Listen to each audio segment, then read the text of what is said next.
to the Red Dirt Road podcast. I'm your host, Marshall Farnsworth, here with Alex Breitenbach. How's it going? Good to be back. I'm another day, another dollar, another week. I'm excited to be back on the show. It's been a pretty eventful week. Well, actually, not really. Just been kind of sitting at home. But yeah, other than that, been pretty good. I had a thought the other day when I was running. We're during this pandemic and stuff. Well, I have a girlfriend I live with, and then you have a girlfriend. Don't live with her, but I was thinking this got to be a terrible time to be single. Oh, yeah. I can't imagine that. Because I heard one of my buddies broke up with his girlfriend recently. I'm like, how cold-hearted is that? Like, you do that to my friend like that over quarantine. He's got nobody else. Like, it's not like you can easily go see people, go talk to people. Like, yeah, you call them up on the phone, but you're still alone. Like, now you're actually by yourself. Like, that really sucks. Yeah, I think terrible time for people that have small children or kids at all. Unless it's like babies, then I don't think it changes much. But if you have like kids, probably, younger than teenagers or even teenagers, and then also if you're single, I think that's terrible. That's really unfortunate. I was single obviously for a while, various points in my life, and that's hard enough finding someone, let alone when you can't leave the house at all, can't go to a bar. Bars kind of just starting to open up now. Go on Tinder, can't really invite anyone over because they're not going to want to come over. Oh, no, not at all. I don't blame them. Like, hey, can't go anywhere. Can't go to a restaurant. Man. Yeah. Restaurants and movie theaters closed. Yeah, exactly. Everything's shut down, man. I heard that I obviously I want to come out to Wellington, but, all of my buddies are saying like, oh, don't go out to Ohio. It's a ghost town out there. Like there's nothing's open stuff. I feel bad. It's starting to open up. You can go to a lot of restaurants now. I guess a lot of other things probably aren't open, but restaurants are starting to open. Most places you have to kind of stand or sit 6 feet apart, so they don't really allow as many people in, but yeah, that kind of thing. Yeah, I heard. Oh, that's tough. But hey, at least they're open. Like, thank God they're getting some business. People there usually flock there on a normal, night. You go downtown, all the local bars got people lined up out the door usually. The other week we went to some bar down the street, got dinner, and we had to sit outside, and it was a little bit, it was kind of borderline. You probably would sit inside, but I was like, I don't care. Yeah, exactly. Here's another thing. Oh, I lost my train of thought just there. I'll get it back. Oh, yeah. I heard through the grapevine that the governor of Ohio is not going to let Cedar Point reopen this season. I don't know about that. I've not heard. Oh, yeah. I know. I saw on Facebook the other day, the governor saying it's going to depend, Cedar Point may be out of an entire season because they don't know when this COVID thing, especially in Ohio and in the Midwestern states, is going to subside. And that's tough. I heard they canceled the 4th of July parade near us, and then they canceled it out in Ohio, and they're thinking about canceling the county fair. They already canceled the state fair, from what I heard, so it's pretty serious. So they're not playing around with this. Yeah, the fairs. Yeah, that's going to take a toll this year because so many people go there, especially Lorain County Fair. You go on the weekends or at night, it's absolutely packed. It's like, walking a half mile at that fair at night or on the weekends you're moving pretty slow because there's a lot of people. You can't, even though it's outside in a huge distance, you can't get a few feet away from people. No, exactly. It's famous too. Like a lot of people come to it. It's so much so that I fly out from Connecticut solely to go to this thing. Like, Yeah. it's No, been my yearly ritual. it's huge. Kix Brooks, There's a Telephone Ringing. That's the song we're talking about today. Obviously, continuing on the 1989 self-titled album from Kix Brooks.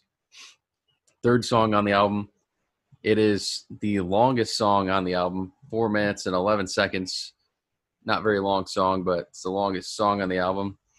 It was written by Kix Brooks, Alan Laney, and Kyle Young. Tried to find a little bit of information on the two other guys. Alan Laney is basically a country singer and songwriter. Wrote some country songs for notable artists such as Kix Brooks, Joe Diffie, and Shania Twain. Kyle Young is kind of not a very specific name, really. So I don't know who exactly the Kyle Young guy was, but the current director and CEO of the Country Music Hall of Fame is a guy by the name of Kyle Young. So that might be him. Not really sure. Man. Yeah. Yeah, that's big, dude. Like, you're the director of the Country Music Hall of Fame. Like, everything. You get to induct all of these amazing country artists if you're, the director of that, like, archive stuff. That's pretty cool. So that could be him. I'm not 100% sure. My breakdown of the song, is it's kind of a simple song. It has kind of a 15-second kind of soft intro. The first verse has a man leaving a girl. It doesn't say if it's his girlfriend or his wife. It says that he needs his freedom again, and he leaves and doesn't say goodbye. The first chorus, well, all the choruses are the same. The chorus says that the man tries to get her back. He needs the girl back, but she doesn't answer his calls. It's too late. And it ends by saying the name of the song. There's a telephone ringing in an empty house. The second verse, the woman holds on for hope as long as she can, and then packs up and leaves everything, packs up and brings everything except for the telephone. And the man calls from a phone booth one last time, and it says that he learns the truth. And then the rest of it is a short guitar riff and choruses that repeat and doesn't say what the truth is, but presumably it's maybe another family that lives there or something learns that she's packed up and left. What do you think about this song? I mean, my general first impressions, it's a slow ballad. It I want to say kind of an anti-ballad, not really a love song. Well, sort of a love song, but at the same time, kind of just slow, mellow, kind of the blues, a little bit there.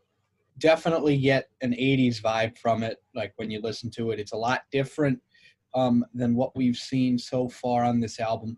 I think so far on this album, the only other thing that probably came close to this was Highways and Heartaches, but the thing with Highways and Heartaches is it wasn't really so much about, like, the heartache part, but just more like upbeat and stuff. This is the first like taste that we get of the inaugural Kix Brooks album where he slows it down just a bit and has this kind of a melancholy, sad sort of vibe.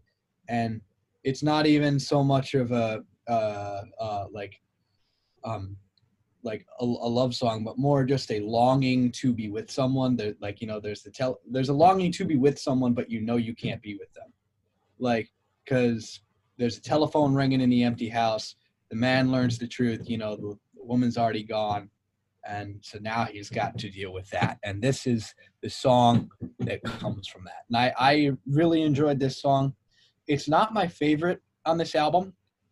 I preferred the last song we did when we had Ian Krochak on the show, and we broke down Way Up North around Shreveport. That was by far my favorite song on this album. But There's a Telephone Ringing, still a pretty good song, and I recommend that people give it a listen. I would say it's a simple song, relatable, simple concept, repeats the chorus for most of the song. I think this is probably my favorite song off the album so far. Way Up North to Shreveport and Highways and Heartaches, upbeat songs. The last one was probably my second favorite. But yeah, I think this one's probably my favorite. I think it's a good kind of appropriate length. I don't know. I caught myself during the day just kind of repeating that end of the chorus a lot. And so Oh yeah. I'm like, that's got to be, yeah, I think this is my favorite song off the album so far. If I can just it's been more catchy to me. Yeah. Yeah. And I will give him that, like, in terms of length. I mean, there's a lot more content in this song. There's a lot more story in it. It's not like, short and punchy and just has the choruses in it. So many songs nowadays have literally just two verses and choruses with not a lot of information in them, but it just sounds good. That's why we like them. Like, this generally was not meant for, I don't well, obviously it was meant for people to like it, but I think it was more not necessarily about like people thinking, oh, it sounds good, and more about the content, more the storyline of a song. It was meant to be appreciated for that reason. I think that's one of the good things about this song. Like, and I do like it. I'm like possibly overstating the fact that I don't like it, but I actually do like enjoy it. I thought it was a good song and had a lot of content in there. I think it's really well produced and well written. Most of these songs are well written and well produced. They definitely, I think, lack the punch of what you hear in the Brooks and Dunn. That's when you got Ronnie Dunn and Kix Brooks combined. That's what people always say is that Brooks and Dunn, they took old country and gave it a punch. So these songs kind of lack that a little bit. But oh yeah, I definitely like this song. I think even for a slow song, I like it sets the tone very well, which is what you got to do. First, that's a great song, sets the tone. It makes me feel like I think you said 80s, kind of 80s feel. It makes you feel like you're kind of walking through like some kind of 80s TV crime show, like oh yeah. What's I forget the name of those shows, some kind of CSI? Forensic Files, or I don't know what. Forensic Files. Yeah, I love Forensic Files, man. Walking through some kind of crime show like that. It's not really a crime show, but that's what you kind of feel like. He's calling someone from the other side of town in a phone booth, probably late at night. So you get that kind of vibe. Yeah, you definitely get that sort of sense of loneliness and that sense of longing.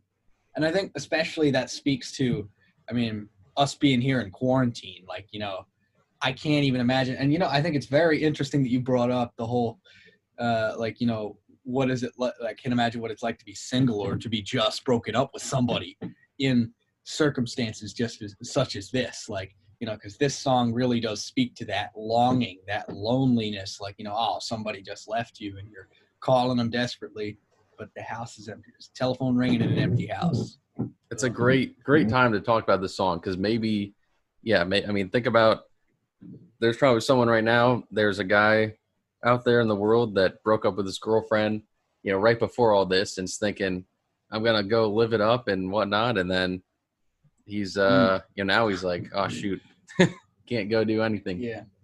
Karma rears its ugly head in very, very different ways. And I'm quite, I think this is definitely a fitting song for the occasion because, there's no telling when there's no way to say for certain when this is going to end. And like, especially with everything going on in the world. And I just think that this song definitely speaks to that. I agree. Do you have anything else to say about this song? No, I think we definitely hit all the nails on the head right there. I mean, just addressing, the whole very good writing. It was obviously, I liked the instrumentation in it. I liked, the backtrack to it, not just the lyrics, but like the whole vibe of the song. I really thought that was very well done. And additionally, when you get to the lyrics, again, like I said, it's very rich, has a lot of content in it, and it's got a good flow, a good storyline, stuff like that you can easily follow. And not only that, but it's also relatable. And I think that a lot of songs nowadays, especially, lack that sort of thing. And I think that's what makes this song special. Make sure you guys join our brand new Red Dirt Road podcast Facebook group. decide to make that instead of some kind of account, kind of more personal. We'll post the links and stuff in there. Oh yeah. So go ahead and do that. That's it. We will see you guys next time for more Kix Brooks and Brooks and Dunn and other country classics.